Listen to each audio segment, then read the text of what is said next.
जरा सोचो, एक ऐसी जिंदगी जो कामयाबी से भरी है लेकिन उसमें कोई असली मतलब नहीं है। ऐसी जिंदगी जहां सारा पैसा और दौलत अंदर के गम को छुपा नहीं पा रहे हैं। यही कहानी है जूलियन मैंटल की, एक बड़ा वकील जिसकी जिंदगी देखकर सब जलते थे, लेकिन वो खुद अपने हाथों से बनाई हुई जिंदगी में खुश नहीं था। The monk who sold his Ferrari उसकी कहानी है, एक ऐसा सफर जो दिखावे की दुनिया से दूर हमें असली सुकून ढूंढने के लिए प्रेरित करता है। जूलियन मैंटल कामयाबी की एक जीती जागती मिसाल था। वो एक ऐसा आदमी था जिसके पास दुनिया की हर चीज थी। ऊपर से देखने पर उसकी जिंदगी बिल्कुल परफेक्ट लगती थी। वो एक टॉप लॉयर था, अपने तेज दिमाग और कड़ी मेहनत के लिए जाना जाता था। कानून की दुनिया में उसका नाम ही काफी था। उसके पास आलीशान बंगला, महंगी महंगी गाड़ियां और एक बड़ा सा पद था। उसका घर किसी महल से कम नहीं था, जिसमें ऐशो आराम की हर चीज मौजूद थी। चमकदार स्पोर्ट्स कार्स, एक नीला स्विमिंग पूल और हरे भरे बगीचे। उसके गैराज में इतनी गाड़ियां थीं कि लोग देखकर हैरान रह जाते थे। लेकिन इस चकाचौंध के पीछे वो एक ऐसा आदमी था जो अंदर से टूट रहा था। उसका काम उसे निगल रहा था और उसके पास किसी और चीज के लिए वक्त ही नहीं था। ऑफिस में देर रात तक काम करना रोज की बात थी और काम का प्रेशर बहुत ज्यादा था। उसके चेहरे पर और उसके झुके हुए कंधों पर चिंता साफ दिखाई देती थी। उसकी पर्सनल लाइफ पूरी तरह बिखर चुकी थी। जो रिश्ते उसे कभी खुशियां देते थे वो उसके काम के बोझ तले दब गए थे। घर पर झगड़े होना आम बात हो गई थी और उसके बाद की खामोशी और भी ज्यादा दर्द देती थी। वो अक्सर खुद को अकेला पाता था, एक खाली कमरे में बैठा फैमिली फोटोज को देखता हुआ जो किसी और जिंदगी की कहानी बता रही थी। और उसकी सेहत भी बिगड़ती जा रही थी। ज्यादा काम और लगातार टेंशन ने उसके शरीर पर बुरा असर डाला था। वो डॉक्टर के पास बार बार जाता था, ऐसी बीमारियों से परेशान था जिनका कोई इलाज पैसों से नहीं हो सकता था। दवाइयां उसकी रोजमर्रा की जिंदगी का हिस्सा बन गई थीं। उसकी तथाकथित कामयाबी की एक कड़वी याद। वो एक ऐसे सिस्टम का गुलाम बन गया था जो सुकून से ज्यादा पैसों को इंपॉर्टेंस देता था। एक ऐसा सिस्टम जिसे उसने खुद चुना था। अपनी सारी कामयाबी के बावजूद उसे एक अजीब सी बेचैनी महसूस होती थी। उसके आसपास की महंगी चीजें बस दिखावा थीं, जिनका कोई असली मतलब नहीं था। वो उसके अंदर के खालीपन को भर नहीं पा रही थीं। एक ऐसा सिस्टम जिसे उसने खुद अपनाया था। उसने कॉर्पोरेट लैडर चढ़ने में, कॉन्ट्रैक्ट साइन करने में, हाथ मिलाने में और प्रेजेंटेशंस देने में अपनी जिंदगी के कई साल लगा दिए थे। हर कामयाबी उसे खुशी के करीब लाने वाली थी, लेकिन हुआ उल्टा। उससे उसका अंदर का खालीपन और बढ़ गया। पुरस्कार और सम्मान बेकार लगते थे, एक ऐसे खेल में बस टोकन्स जो वो अब खेलना ही नहीं चाहता था। वो सब कुछ पाने के बाद भी जो वो चाहता था, जूलियन खालीपन महसूस करता था। वो अक्सर खुद को सिटी स्काईलाइन को देखते हुए गहरी सोच में डूबा हुआ पाता था। उसके हाई राइज ऑफिस से दिखने वाला व्यू, जो कभी उसकी कामयाबी की निशानी था, अब उसे एक केज जैसा लगता था। वो एक ऐसी जिंदगी में फंस गया था जो उसे अब खुशी नहीं देती थी, एक ऐसी जिंदगी जो बेमानी सी लगती थी। ये हमें याद दिलाता है कि असली खुशी बाहर की दुनिया में नहीं, बल्कि हमारे अंदर छुपी होती है। जूलियन को धीरे धीरे समझ आने लगा कि जिन जवाबों की उसे तलाश थी वो बाहर नहीं बल्कि उसके अंदर थे। उसने सुकून के पल ढूंढने शुरू कर दिए। नेचर में मेडिटेशन करना, शांत बीचेस पर अकेले वॉक करना और शांति में खो जाना। इन्हीं पलों में उसे एहसास हुआ कि असली खुशी अंदर से आती है, एक ऐसी जिंदगी से जो पर्पस और मीनिंग से भरी हो। जूलियन की लाइफ में एक अनएक्सपेक्टेड मोड़ तब आया जब कोर्टरूम में उसे हार्ट अटैक आ गया। मौत को इतने करीब से देखना उसके लिए एक बहुत बड़ा वेकअप कॉल था। इसने उसे अपनी एम्प्टी लाइफ का सामना करने पर मजबूर कर दिया और कुछ नया ढूंढने के लिए प्रेरित किया। उसने अपना सब कुछ छोड़ दिया, अपनी प्यारी फेरारी बेच दी और हिमालयास के एक लाइफ चेंजिंग सफर पर निकल पड़ा। वहां शांत पहाड़ों और एंशिएंट विजडम के बीच उसने सिवाना के सेजेस से गाइडेंस ली, एक ट्रूली हैप्पी लाइफ के सीक्रेट्स जानने की उम्मीद में। सेगस से जूलियन ने जो सबसे गहरा सबक सीखा वो था माइंडफुलनेस का महत्व, मतलब अभी इसी पल में पूरी तरह से जीना। ये कॉन्सेप्ट थ्योरी में सिंपल है, लेकिन हमारी फास्ट पेस्ड मॉडर्न लाइफ में इसे फॉलो करना चैलेंजिंग होता है। फोन्स के नोटिफिकेशन से लेकर हमारे माइंड्स में चल रही टू डू लिस्ट्स तक डिस्ट्रैक्शंस हर तरफ हैं। सेजेस ने कहा कि असली पीस और कंटेंटमेंट तभी मिलेगी जब हम इस शोर को कम करेंगे और प्रेजेंट पर ध्यान देंगे। उन्होंने उसे सिखाया कि माइंड की कांस्टेंट चैटर को बंद करके और नाउ पर फोकस करके हम पास्ट रिग्रेट्स और फ्यूचर वरीज से आजाद हो सकते हैं। माइंडफुलनेस हमें जिंदगी को पूरी तरह जीने, हर मोमेंट का मजा लेने में मदद करता है। इमेजिन करो, बीच पर खड़े होकर जेंटल वेव्स को अपने पैरों पर फील करना या माउंटेन के ऊपर सनराइज देखना। ये मोमेंट्स जब पूरी तरह एक्सपीरियंस किए जाते हैं तो बहुत खुशी और पीस देते हैं, लेकिन उन्हें ट्रूली अप्रिशिएट करने के लिए हमें प्रेजेंट में रहना होगा, न कि पास्ट या फ्यूचर की सोच में खोए रहना होगा।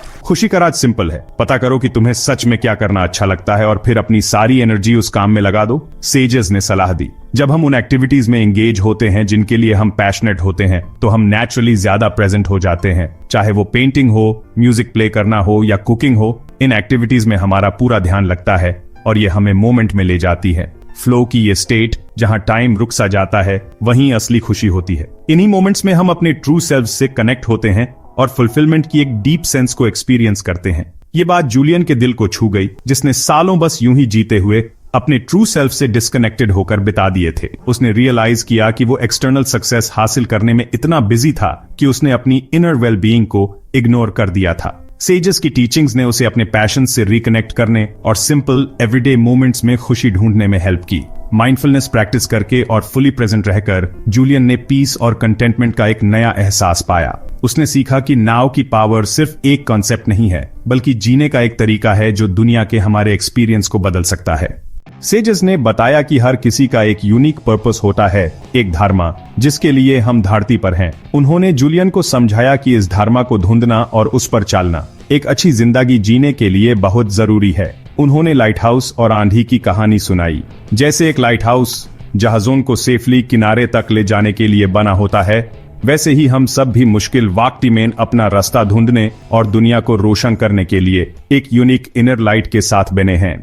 आर्शियो ने जूलियन को समझाया कि सच्ची फुलफिलमेंट बाहरी अचीवमेंट्स में नहीं होती, बल्कि खुद को जानने और ग्रो करने के सफर में होती है। उन्होंने हमेशा सीखते रहने, अच्छे रिलेशनशिप्स बनाने और खुद से बड़ी किसी चीज में योगदान देने की इंपॉर्टेंस पर जोर दिया। आखिरकार जिंदगी का मकसद उसे जीना है, एक्सपीरियंस का पूरा मजा लेना है, नए और बेहतर एक्सपीरियंस के लिए बिना डरे आगे बढ़ना है। यही उन्होंने सिखाया। अपनी जिंदगी बदलना आसान काम नहीं है। इसके लिए सोसाइटल एक्सपेक्टेशंस से मुक्त होने और अननोन को अपनाने के लिए कुरेज की जरूरत होती है। सेजेस ने जूलियन को डिसिप्लिन का महत्व सिखाया। यूस याद दिलाया कि हमारे एक्शंस में कंसिस्टेंसी, चाहे वो कितनी भी छोटी क्यों ना हो, अल्टीमेटली लास्टिंग चेंज लाती है। उन्होंने जिंदगी की तुलना एक गार्डन से की जिसे कांस्टेंट नर्चरिंग की जरूरत होती है। अपने गार्डन की डिलीजेंटली देखभाल करो, उन्होंने कहा। यूस एफर्ट से पानी दो और डिसिप्लिन से खाद डालो, तभी वो अपनी पूरी क्षमता से खिलेगा। आर्शियो ने बताया कि खुशी कोई मंजिल नहीं है, बल्कि होश पूर्वक प्रयास से विकसित की जाने वाली एक अवस्था है। उन्होंने जूलियन को प्राचीन अभ्यास जैसे ध्यान, योग और जर्नलिंग से परिचित कराया, आंतरिक शांति, आत्म जागरूकता और ग्रेटिट्यूड को डेवलप करने के तरीके। उन्होंने पॉजिटिव इन्फ्लुएंसेस वाले लोगों से घिरे रहने के महत्व पर जोर दिया, जो लोग हमें अपलिफ्ट करते हैं और इंस्पायर करते हैं कि हम खुद का बेस्ट वर्जन बने। जिन लोगों के साथ आप सबसे ज्यादा समय बिताते हैं, उनका सबसे ज्यादा प्रभाव होगा कि आप अंततः क्या बनते हैं, उन्होंने चेतावनी दी। The monk who sold his Ferrari सिर्फ एक स्टोरी नहीं है, यह हमारी लीव्स को ट्रांसफॉर्म करने का एक ब्लूप्रिंट है। रॉबिन शर्मा द्वारा लिखी गई यह बुक एक फुलफिलिंग लाइफ जीने का असली मतलब क्या है, इस पर गहराई से विचार करती है। यह जूलियन मैंटल की कहानी बताती है, एक हाई पावर्ड अटॉर्नी जिसकी आउट ऑफ कंट्रोल लाइफस्टाइल उसे एक नियर फेटल हार्ट अटैक तक ले जाती है।